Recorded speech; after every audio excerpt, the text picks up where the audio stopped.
cross-gender hero. Not to be confused with like a transsexual hero, because he's only got one set of genitalia, but that's a different issue. What I mean is that this is a guy that's rating really high with the female market and with the younger people. It didn't hit so much hardcore with the hardcore guys. They're like, yeah, well, where's his axe, dude? You know, where's his bazooka, man? And it's like, well, he doesn't have that. But when they focus tested it, they brought back some interesting results, which they usually tell Sherry. They don't tell me because they're kind of afraid I might cry or something, but they'll come back and they go, you know, like Munch, he's cool, man, we think he's cool, but you know, like when focus testing, if he was at a party, he's not like the guy people would go up and talk to, you know, he's more like the guy who'd be standing by the bar and by the end of the party probably throwing up, you know.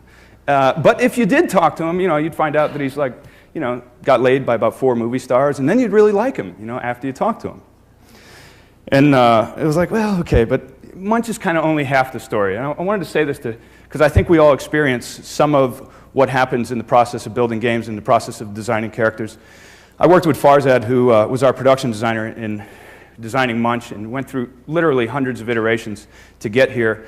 But this was one part of an ego. This was just the yin of this character. And the yang was something that actually never made it into the game. But this is where we felt he would have had more appeal to the hardcore gamer. That was his other side. Now, when you saw that little clip before where Abe slapped Munch a little, no, stop, cut it out, you know, what that was about was Munch was an animal test subject, and they had been testing steroids and stuff on him. And if you started slapping him around and pissed him off, you'd get this temporary power up. He'd turn into this, you'd be like, cut it out, you know, cut it out, cut, stop, cut,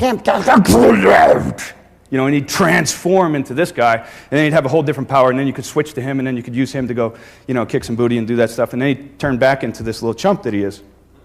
And that would have made him a different aspect, but, you know, the things happen in the course of production. Missed opportunities.